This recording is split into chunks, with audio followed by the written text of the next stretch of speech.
My son was accused of ruining his father's wedding. The bride was hurt, and everyone wanted him punished. What he revealed later changed everything. The call came through my commanding officer. Your son committed felony assault at his father's wedding. You need to get home now. I was on a base in Germany and hadn't seen my boys in 8 months. Now, my teenage son, who stopped wrestling because he hated hurting people, was facing charges for brutalizing a woman at the altar. After an 18-hour emergency flight, I headed to my ex-husband's house where my son was. The wife's dark blood was still stained by the driveway. I rang the doorbell. My ex-husband, Conrad, answered, his face twisted with rage. We're pressing charges. I'm not taking anyone's side until I see both, I said, pushing past him. The living room was a tribunal. Conrad's parents on the couch, his brother Potter by the fireplace, his sister Fen in the corner, the bride's parents standing like guard dogs, and in the center, the bride Lauren with a spinted nose, 2 black eyes, bandages across her face. She was crying, dabbing her eyes carefully around the swelling. And there, surrounded by this mob, sat my son, my 14-year-old, who refused to kill insects because he could have been born an ant who taught his little stepbrother origami. He sat perfectly straight, chin raised, looking me dead in the eyes with zero regret. He looked proud of what he did. Your son destroyed our family, Conrad spat. Look what he did to her face. Lauren sobbed harder. He's an animal, there. Trying him as an adult, right? Grandpa shook his head in disgust. I looked at my son. His knuckles were still bruised and swollen. There seemed to be no real excuse. But then I asked for his side of the story. He looked around the room slowly, taking in every face. Then he spoke, voice clear. You want to know the truth? She's been molesting me for 6 months. That's why I did it. My world stopped, but the room exploded instantly. Liar, disgusting. How dare you? Lauren's face shifted for a second before she wailed louder. He's making it up. I've been nothing but loving. Her mother stepped forward, pointing at my son. You evil little. But her father grabbed her arm, his face pale like he'd been expecting this. In the midst of all the chaos, my son pulled out his phone and swiped to his hidden photos. She said 14-year-old boys always want it. Said I should be grateful. I saw the images over his shoulder and my stomach turned. Conrad's hands were shaking as he stared at the screen. Those could be anyone could have, but his voice was hollow like he was reading a script he didn't believe. Lauren tried to snatch the phone. Those are out of context. She stopped realizing she'd just admitted they were real. My son stood up, voice shaking with rage. Dad, I told you 3 months ago. You said she's just being affectionate. Conrad started stuttering. I thought, Grandpa, you laughed, said Lucky Boy. Wish I had that problem at 14. Grandpa's face went from red to white. He looked at Lauren, then at his grandson, and something crumbled in his expression. Aunt Fen, you told me, don't be dramatic. Ben was backing toward the door, tears streaming. Oh God, I thought you were just Uncle Potter. You said I should be grateful. Potter had his head in his hands. Jesus Christ, I was joking. I didn't know she was actually. Grandma, you said boys can't be raped by women. Grandma collapsed into the couch, rosary beads in her hands, whispering prayers. Every single one of you told me to shut up about it. Lauren's parents were having a whispered argument. Her father hissed. Not again, Patricia, you said she was better. The word again hung in the air. But that's not why I hit her. My son cut through. Everyone immediately froze. What do you mean that's not why? I asked. Last week, I caught her coming out of Tommy's room at 2 a.m. He's 9. My blood went cold. Tommy was my ex-husband's 9-year-old son. Lauren's mask finally slipped completely. That little brat came onto me. Conrad grabbed her by the shoulders. What did you just say? For the first time, real fear flashed across her face. My son was crying now, ugly, gasping sobs. The morning of your wedding, I begged you. You said not today. I knew nothing I'd say would stop her, so I stopped her the only way I could. My son then wiped his tears and ran upstairs. He came down carrying Tommy, who buried his face in his shoulder. Tommy, did Lauren touch you? The little boy nodded. Then he pulled up his pajama shorts, bruises on his inner thighs. Lauren's mother screamed at her daughter. You promised. You went to therapy. You promised this would never happen again. Lauren stood there, all pretense gone, her bruised face twisted in contempt. That's when my son spoke again. We're children, and every adult in this room chose her over us. I called 911 immediately. Lauren's family was begging me to talk, telling me they'd drop the charges, but I wasn't listening. Well, that's when Lauren ran to the bathroom. I don't know what she did in there, but I didn't care. 10 minutes later, she came out just as police were at the door. They took her away. I took my son, Tommy, and drove to my best friend's place, but 2 hours later, my phone rang. The detective's voice was serious. We need you at the station immediately. I drove with my stomach in knots. They led me straight to an interrogation room. Turns out whatever Lauren planted on her phone in the bathroom had got me hot water, and I was about to find out that monsters like her always have a backup plan. The detective walked me down a narrow hallway that smelled like old coffee and floor cleaner. He opened a door to a small room with just a metal table and 2 plastic chairs. He slid a manila folder across the table and told me to take a look. My hands were shaking as I opened it. Inside were screenshots from a phone showing text messages between me and Lauren. The messages showed me telling her she could handle my son however she needed to while I was deployed. One message said I trusted her judgment completely about discipline. Another said teenage boys needed firm boundaries and I was counting on her to provide them. I stared at these messages I had never sent. My brain couldn't process what I was looking at. The timestamps showed these were from 3 months ago, right when my son first told Conrad about what was happening. The detective sat across from me watching my face carefully. He explained they found these during their search of Lauren's phone after her arrest. He asked me directly if I had given Lauren permission to discipline my son physically. Then he asked if I had given her permission to engage in sexual contact with him as a form of teaching or punishment. I told him absolutely not, and that I had never sent those messages. I demanded to see my phone records from the carrier to prove it. He said they would need to keep my phone for comparison and forensic analysis. That's when it hit me that I wasn't just there as a witness anymore. They were investigating me as a possible accomplice. They took me to another room where a technician photographed my hands from every angle. Then they rolled each finger in ink and pressed them onto cards. The technician explained they needed to rule me out as an accomplice to the crimes. The word accomplice made my stomach turn over. Lauren was trying to drag me down with her by making it look like I knew and approved of what she was doing. For the next 3 hours, they asked me question after question about my relationship with Lauren. When did we first meet? How often did we communicate? What kind of conversations we had? Whether I knew about her methods with my son. They wanted to know every detail about our interactions. They asked if I had ever discussed discipline strategies with her. They asked if I had noticed any changes in my son's behavior. They asked why I hadn't come home sooner if I suspected something was wrong. Every question felt like a trap. Finally, they let me leave, but they kept my phone and told me not to leave town. I walked out of the station feeling like the walls were closing in. I drove straight to the law office of Casey Maple Grove, who my friend had recommended. Casey took one look at my face and immediately cleared her schedule. She sat me down in her office and had me go through everything from the beginning. I told her about the wedding and what my son revealed, and now these fake messages. Casey started typing rapidly on her computer while I talked. She immediately filed preservation orders with all the major phone carriers and social media companies. She explained that Lauren probably used spoofing apps or edited screenshots during those 10 minutes she was in the bathroom. Casey said we needed to get the actual phone records from the carrier to prove the messages were fake. She also filed requests for Lauren's search history to see if she had looked up how to fake text messages. Casey told me not to talk to the police again without her present. She said Lauren was clearly trying to muddy the waters and create reasonable doubt for her own defense. The next morning, Derek Oakage from CPS showed up at my friend's house where we were staying. He needed to interview both boys separately as part of the official investigation. He was gentle with them, but very thorough in his questions. He had my son go through everything that had happened with Lauren from the beginning. My son told him about the first time she came into his room at night. He described how she would wait until Conrad was asleep. He talked about the threats she made if he told anyone. Derek wrote everything down carefully and had my son sign each page. Then Derek interviewed Tommy separately in another room.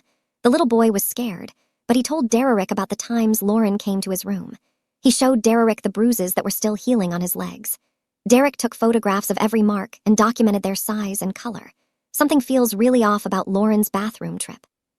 10 minutes is a long time to just sit there while police are coming. Her mom's reaction about not again, and therapy makes me wonder how many times this woman has done this before to other kids. He had a nurse practitioner come to do a full physical exam on both boys. After the interviews, Derek sat down with me to explain what would happen next. He was implementing a safety plan that would allow me supervised contact with both boys while the investigations continued. I would have to meet with them at the CPS office with a social worker present. It felt humiliating to need supervision to see my own son, but I agreed immediately because their safety was all that mattered. Derek explained that the criminal case against Lauren would move forward regardless of what happened with the investigation into me. He said the boys' disclosures were credible and consistent with abuse. The physical evidence on Tommy supported their statements, but he also warned me that Lauren's defense attorney would probably try to use those fake messages to claim I was involved or at least negligent. Over the next few days, everything moved fast, but also painfully slow. Casey got the phone records from my carrier that proved I never sent those messages. The metadata showed they were created on Lauren's phone using a third-party app. Casey also found that Lauren had searched for how to fake text messages for court and spoofing apps that look real on her laptop. The week before the wedding, the police detective called Casey to say they were no longer considering me suspect, but I was still a key witness. My phone rang while I was still in the parking lot, and the screen showed a military number. Chandler Burgrove from JAG was on the line telling me my security clearance was now under review due to the ongoing investigation. He said my emergency leave was extended, but I was placed on administrative hold, which meant I couldn't return to duty until this mess was cleared up. I sat in my car feeling like my whole career was falling apart, while my kids needed me most. Casey called right after and said she'd gotten copies of those fake screenshots Lauren had shown the police. She was looking at them on her computer and immediately noticed the font was wrong for my phone model. The timestamp formatting didn't match either, and some of the messages had different spacing than others. She'd already called in Corey Sedlin, who specialized in proving when digital evidence was fake. She was driving over to her office right now to examine everything properly. Meanwhile, Devin Pinehair from Victim Services called to say she'd arranged for Tommy to have a medical exam at the Children's Hospital that afternoon. I drove him there myself, but when we got to the exam room, they told me I had to wait in the hallway. Tommy looked so small walking in there with just the nurse and doctor. I paced that hallway for 3 hours, checking my phone every few minutes and trying not to think about what they might find. The nurse brought him juice boxes twice, and each time I caught a glimpse of him sitting on the exam table in a hospital gown. When they finally finished, Tommy came out holding a stuffed bear they'd given him and wouldn't look me in the eyes. Devin walked out with a thick folder of documentation and told me they'd found evidence consistent with his disclosure. My phone started buzzing with voicemails from Conrad, who was losing his mind about not being able to see Tommy. The safety plan required all visits to be supervised now, and he was screaming into my voicemail about how this was all my fault. First message, he blamed me for turning our son against Lauren. Second message, he blamed Lauren for being a predator. Third message, he blamed our son for ruining his wedding. Fourth message, he was back to blaming me for not warning him about Lauren, even though I'd literally just found out myself. His parents were calling too, but I deleted those without listening. Lauren posted bail that same day using her parents' money, and within hours, her lawyer had filed a restraining order against me. The paperwork claimed I'd orchestrated the whole situation to get custody of Tommy, and that I'd coached my son to attack her. She was painting herself as the victim of a jealous ex-wife scheme. Casey said this was typical predator behavior, trying to flip a narrative. The next morning was my son's CPS interview with Derek Oakage at the Children's Advocacy Center. My son sat in that little room with the cameras and told Derek everything in detail. He gave exact dates when he told his dad about the abuse 3 months ago. He remembered the specific words his grandfather used when he laughed it off. He knew what his aunt was wearing the day she told him not to be dramatic. He even remembered what TV show was on when his uncle said he should be grateful. Derek wrote everything down and created an official timeline of every adult who'd been told and failed to act. The safety plan they put in place meant both boys had to stay. My friend's house with me, only allowed there during approved hours. We set up a weird routine where I'd arrive at 7:00 in the morning to get them ready for school. I'd leave when they got on the bus and come back at 3:00 when they got home. I had to leave again at 8 every night, which killed me because that's when Tommy had the worst nightmares. My friend would text me updates about him crying for me, but I wasn't allowed to come back until morning. We lived like this for weeks, waiting for court dates and investigations to move forward. Then an email came from Tommy's school counselor that made me sick. She'd pulled his records going back a year and found clear changes starting 6 months ago, right when Lauren moved in. His grades dropped from A's to C's, and he'd gone from never missing school to having 12 absences. His teacher had noted he'd become withdrawn and stopped participating in class. Another teacher wrote that he'd started falling asleep at his desk. The counselor had even called Conrad about it, but he'd said Tommy was just adjusting to having a new stepmom. All these warning signs had been documented and ignored while that monster was hurting him. Casey forwarded me another development when the detective called her about finding a voice memo on Lauren's phone. It was supposedly me threatening to destroy her life if she married Conrad. The detective was sending it over for analysis, but warned it sounded pretty convincing. Casey immediately demanded the original file, not just a copy, so Corey could examine it properly. Corey got to work on the audio file as soon as it arrived at Casey's office. He pulled up the metadata first and found the file had been created just 2 days before the wedding. The wave patterns showed weird inconsistencies where background noise suddenly changed. He isolated different layers of the audio and found evidence of voice slicing where words had been cut from different sources and pasted together. The modulation patterns didn't match natural speech, and there were digital artifacts showing AI voice generation markers. Corey said he could prove in court that this audio was completely fabricated using at least 3 different source recordings and an AI voice tool. Casey immediately filed the evidence with the court and started the process to subpoena Lauren's phone carrier records. She explained that getting the actual call logs and metadata would take at least 3 weeks. Every single day felt like a month while we waited. I couldn't sleep properly, knowing Lauren was still out there spreading lies about me. Casey kept reminding me that building a solid case takes time, but I was going crazy watching my life fall apart. 2 days into the wait, Casey forwarded me an email marked confidential from Lauren's father. He admitted that Lauren had an incident with a neighbor's child 5 years ago. The family had moved states afterward, and he wanted immunity before giving us more details. Casey said we'd need the prosecutor's approval for any immunity deal, which could take weeks. The restraining order hearing came up first, and I thought we'd finally get some protection. Casey argued that I'd never threatened Lauren and was only defending my son from abuse. The judge barely looked at our evidence before issuing mutual no-contact orders. He said, given the serious allegations on both sides, he was being cautious. I wanted to scream that being cautious meant protecting children, not their abuser. Meanwhile, Tommy had his medical exam at the children's hospital. The doctor found evidence consistent with abuse, but used such careful medical language, it made me sick. Terms like finding suggestive of trauma and injuries, consistent with reported mechanism, instead of just saying what we all knew. The report would help our case, but it felt like nobody wanted to say the actual words. Then Casey got a call from a police officer who'd been reviewing body camera footage from the wedding. He'd found audio of Lauren talking to her mother after my son hit her. In the recording, you could hear Lauren saying, "Those photos shouldn't matter," before her mother shushed her. Casey immediately requested a copy and filed it as evidence in both cases. She explained her strategy was to defend me from the false accusations while keeping my son's assault case completely separate. 2 different legal tracks meant double the work and double the cost. She warned me this would be expensive and exhausting, but we had no choice. I'd already spent $8,000 and we were just getting started. That same week, I got formal notice from my military command. My security clearance was suspended pending the investigation outcome. Even if I was completely cleared, this would end any chance of promotion. 15 years of perfect service destroyed by one lying predator. My commanding officer called personally to say he believed me, but his hands were tied. Protocol required suspension for any accusation involving minors, regardless of evidence. I'd gone from training soldiers in Germany to sitting in my friend's living room unemployed. Corey had finished his full analysis of the fake voice memo by then. Lauren's father suddenly having information about an old incident with a neighbor's child, but wanting immunity first.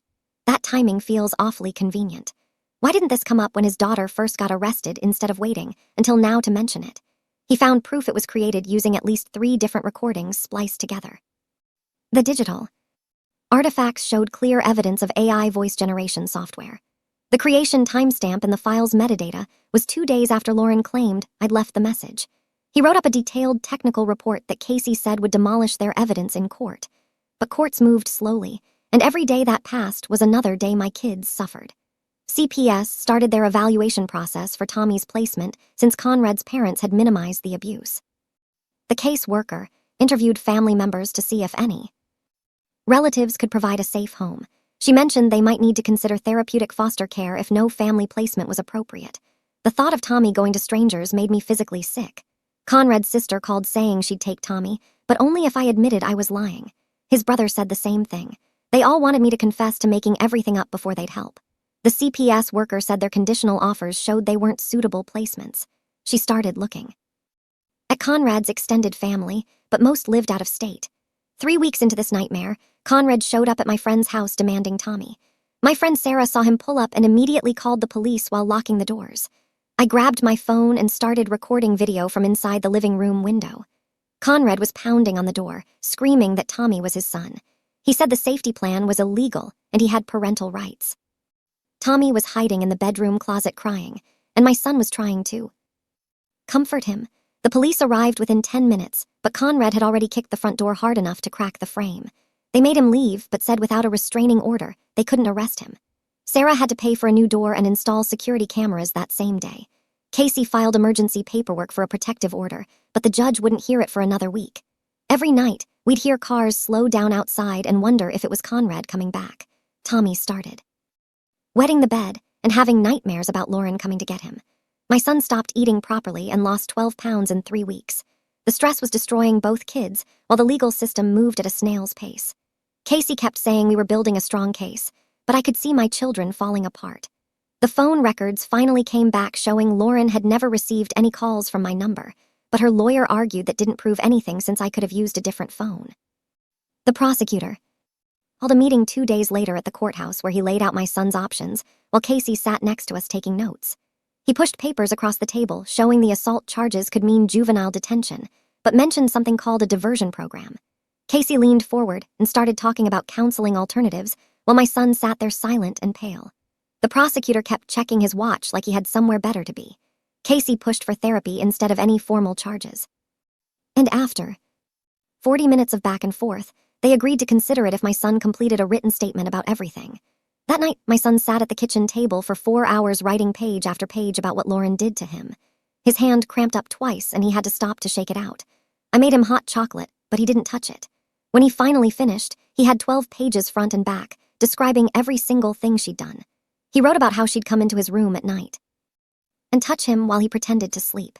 He wrote about the photos she made him take and how she said nobody would believe him.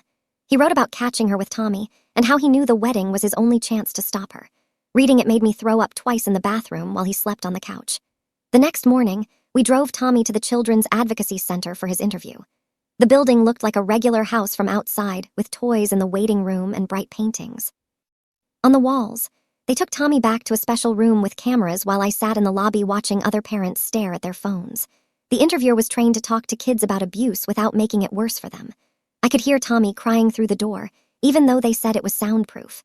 After 2 hours, they brought him out and he wouldn't look at me. The interviewer pulled Casey aside and showed her the preliminary report on her tablet. The grooming pattern started 6 months ago with small boundary violations that got worse each week. Lauren had told Tommy it was their special secret and that bad things would happen if he told. The report documented bruising and multiple stages of healing and behavioral changes his teachers had noticed. Casey said this report alone would strengthen the criminal case significantly. That afternoon, the detective called me into his office and warned me about talking to Conrad's family. He said any coordination between witnesses could look like tampering, even if we were just checking on each other. Casey told me all communication had to go through her office from now on to avoid any appearance of interference. She gave me a special email account to use only for case-related messages that she could monitor. 2 days later, Casey got a judge to sign an order for complete forensic imaging of Lauren's phone. The tech team would recover deleted files and hidden apps to find the real source of those fake messages. Lauren's lawyer fought it for a week, saying it violated her privacy, but the judge sided with us. The phone company finally sent over the complete records, showing every call and text from my phone for the past year. Casey spread them out on her conference table and highlighted the relevant dates with a yellow marker. There were 0 messages to Lauren's number during any of the time she claimed I'd threatened her. Casey called it our first solid piece of evidence that she was lying about the threats. She filed it with the court. That same afternoon, while I sat in her office, eating stale crackers from the vending machine, Corey called Casey's office the next morning with big news about Lauren's phone. He'd found a spoofing app hidden in a calculator folder that was installed at 11:47 p.m. the night of the wedding. That matched exactly when Lauren locked herself in the bathroom after we called the police. The app could fake messages from any phone number and make them look real in screenshots. Corey sent over the technical report showing the installation timestamp and app history. Casey immediately forwarded everything to the prosecutor, who called back within an hour. He said he was becoming less interested in pursuing any charges against me given the mounting evidence, but he wouldn't formally close the investigation yet because that's how prosecutors protect themselves from lawsuits. Casey said this was typical hedging and not to worry about it, but I couldn't sleep anyway. 3 days later, my phone started blowing up with notifications from numbers I didn't recognize. Someone had leaked details about the case online and posted my name and photo on social media. The messages started nice enough with people saying they supported me, but quickly turned dark. Death threats filled my voicemail within hours. People found my work email and sent graphic descriptions of what they wanted to do to me. Someone posted my friend's address where we were staying and said they were coming to burn it down. Casey helped me screenshot everything and file police reports while we installed security cameras at my friend's house. The harassment got so bad, I had to change my phone number twice in 1 week. My friend's kids were scared to go to the school because cars kept driving slowly past the house taking pictures. Casey hired a private security company to patrol the neighborhood and escort us to court appearances. The online mob had decided I was guilty without knowing any facts. About the case. 3 days later, a letter showed up from Fen with shaky handwriting, saying she was sorry for not believing my son. Potter sent a text saying he wasn't picking sides, but needed space from the whole situation. Conrad's parents completely stopped answering calls or messages like we didn't exist anymore. The family was splitting apart with everyone choosing their own way to handle the guilt. CPS came to my friend's house that week with paperwork about Tommy's placement. They said he needed to stay in therapeutic foster care, and my friend's family qualified since they had the right training. Tommy would get to stay where he felt safe while getting help for what happened to him. The social worker brought toys and books to help him feel more at home. My friend's kids were being really gentle with him and teaching him card games. 2 weeks passed before Lauren's lawyer filed papers trying to get my son's photos thrown out as evidence. She claimed they were illegally obtained and couldn't be used in court. The motion meant my son might have to testify about how he got the photos. Casey immediately started preparing counterarguments about why the evidence should stay. The hearing got scheduled for the following month with everyone required to appear. Meanwhile, my son had to go to juvenile court for the assault charges. The judge looked at all the evidence and offered him a diversion program instead of regular prosecution. He'd have to do therapy twice a week and 60 hours of community service at the animal shelter. If he completed everything successfully, his record would stay clean. My son nodded and signed the papers without saying anything. The military called me that same week about an administrative board hearing. They said the negative publicity from the case was affecting unit morale and base security. My security clearance was under review, and they were questioning my humanitarian leave status.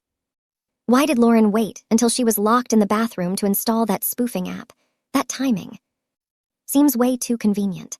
Like she already had a backup plan ready to go just in case things went bad at the wedding. I had to submit pages of documentation explaining everything that happened. The hearing got scheduled for 3 weeks out with my career hanging in the balance. During the suppression hearing, the judge kept asking Lauren's lawyer to explain technical problems with her phone evidence against me. Corey had found timestamps that didn't match, and metadata showing files were created. After she went to the bathroom, the lawyer kept stumbling over his words, trying to explain the inconsistencies. The judge frowned and took notes while Lauren sat there looking nervous. Her bruises had faded, but she kept touching her face like they still hurt. After 3 hours of testimony, the judge said he'd rule within 2 weeks. CPS finished their investigation and officially found that Lauren had abused both boys. They also found Conrad guilty of failure to protect his children from a known threat. He got mandated to take parenting classes every week for 6 months. The safety plan got extended another 6 months, with surprise home visits included. Conrad started showing up to the required classes without complaining. He sat in the back taking notes and asking questions about warning signs he'd missed. His anger was shifting away from us and toward Lauren as more evidence came out. He started sending short emails asking how Tommy was doing. One morning, I woke up to dozens of Facebook messages from accounts I didn't recognize. They were all saying horrible things about me and my son, but using details only Lauren would know. Casey documented every single message and tracked the IP addresses back to Lauren's apartment building. We filed contempt charges since she was violating the no-contact order through her friends. The judge scheduled an emergency hearing about possibly revoking her bail. Lauren showed up with a different lawyer who argued she couldn't control what her friends did, but Casey had proof she'd been logged into the fake accounts herself. My son started trauma therapy but wouldn't talk for the first 3 sessions. He just sat there drawing pictures of birds and trees while the therapist waited patiently. On the 4th session, he finally said one sentence about feeling dirty all the time. The therapist gave him special soap to use when the feelings got too strong. Week by week, he started saying a few more words about what happened. Sometimes he'd stop mid-sentence and go back to drawing birds. The therapist said this was normal and healing would take time. Tommy was doing better in his therapy using play dolls to show what happened. His therapist was documenting everything for the criminal case. My friend's family was being amazing with him, and he'd started smiling again sometimes. The military board reviewed all my documents and testimony from Casey about the false allegations. They decided to extend my humanitarian leave, but put me on administrative duty when I returned. My security clearance stayed intact but would be reviewed again in 6 months. Conrad's parents finally sent one email saying they needed time to process everything. They admitted they should have listened when my son first spoke up. Potter started texting again asking if the boys needed anything, then sent gift cards for clothes and toys, but still couldn't face us in person. The family was slowly trying to figure out how to move forward with all this guilt. The school called me 3 days later about setting up my son's return. We sat in a conference room with the principal, 2 counselors, and the special education coordinator. They kept using words like trauma-informed approach and modified schedule while I filled out stacks of paperwork. My son would start with half days and work up to full time over 6 weeks. A counselor would check on him every morning and afternoon. He'd get extra time for tests and could leave class if he felt overwhelmed. The principal assured me they'd keep everything confidential, but I knew how schools worked. By the time we left, I could already see teachers whispering in the hallway. That same afternoon, I checked my email and saw the promotion list had posted. I scrolled through 15 years' worth of peers getting their names on there. Mine wasn't anywhere. My commanding officer had warned me this would happen, but seeing it made my chest tight. All those deployments, all those perfect evaluations gone because of one incident that wasn't even my fault. I closed my laptop and tried not to think about the retirement points I'd never earn. Now, 2 days later, a certified letter arrived from Lauren's family's lawyer. They wanted us to sign NDAs or face a defamation lawsuit for $2 million. The letter claimed we'd damaged Lauren's reputation with false accusations. I immediately called Casey, the lawyer my friend had mentioned might help us. She laughed when I read her the letter. They're scared. This is desperation. Casey met me at a coffee shop that afternoon with a stack of her own papers. She'd already pulled Lauren's arrest record and the CPS reports. We're not signing anything that silences these boys, she said. I watched her highlight sections of their proposed agreement. Look at this clause. They want the boys to never speak about the abuse, even in therapy. She crossed out entire pages with a red pen. Over the next week, Casey went back and forth with their lawyers.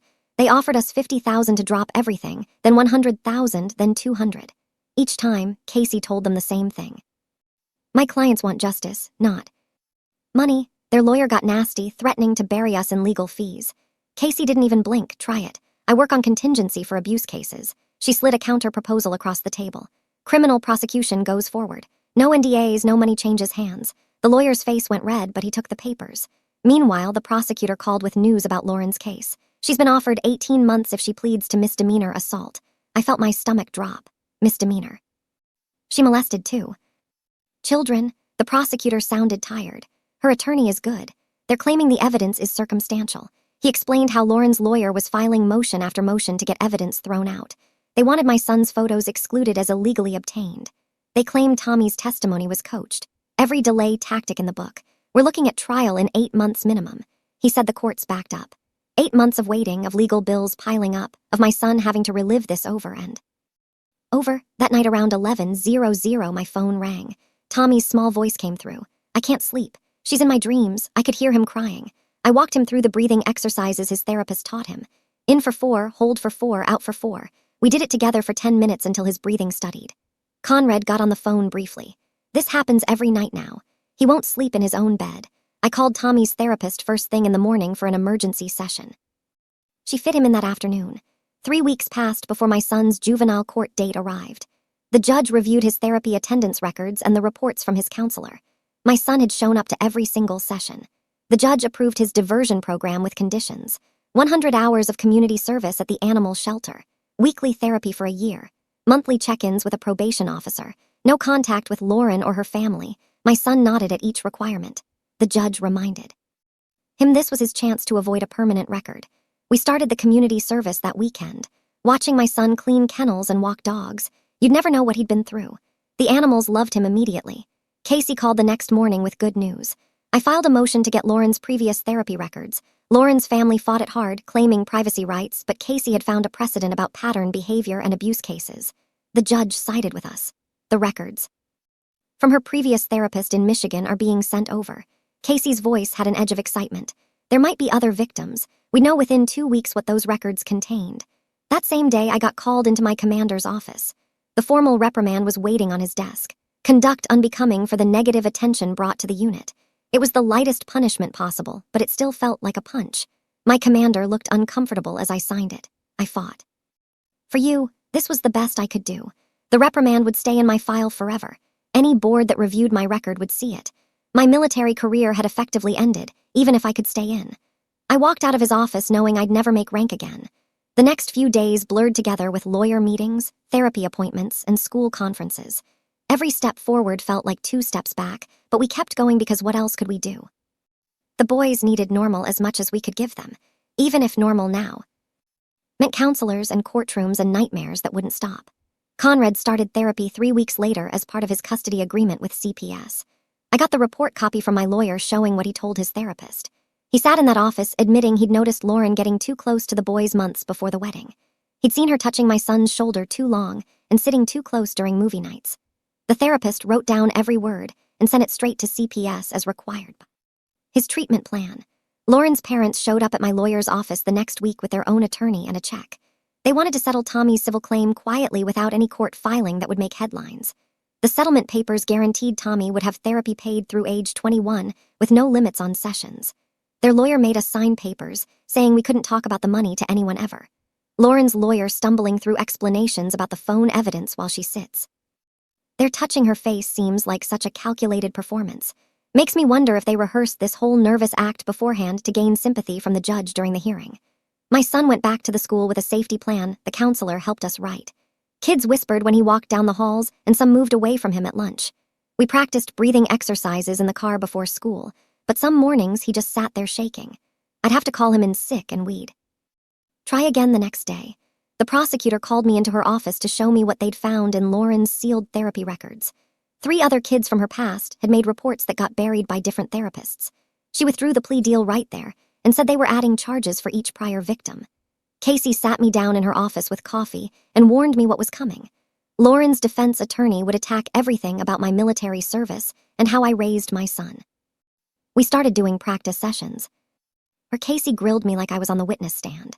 She made me answer the same questions over and over until I could stay calm no matter what she asked. Tommy's foster family sent updates through CPS saying he was doing better each week. He needed therapy twice a week and still had nightmares, but they were committed to keeping him. They told the social worker they'd adopt him if Conrad's rights got terminated completely. My son started his community service at the domestic violence shelter downtown. He helped sort donations and clean the playroom where kids stayed while their moms met with counselors. The coordinator said working there seemed to help him understand he wasn't alone in what happened. Other kids had been hurt, too, and seeing them heal helped him believe he could heal. I sat at my kitchen table after the boys went to bed, surrounded by stacks of papers. Legal bills from Casey that ate up my savings and therapy schedules for both boys. Court dates circled on the calendar and CPS meeting notes scattered everywhere. The case would drag on for months more with depositions and hearings and evaluations. But tonight, my son was sleeping in his bed down the hall instead of juvenile detention.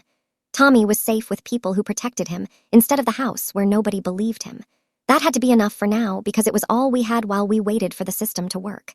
Thanks for letting me wander along with you all today. It really makes you look at things a little differently.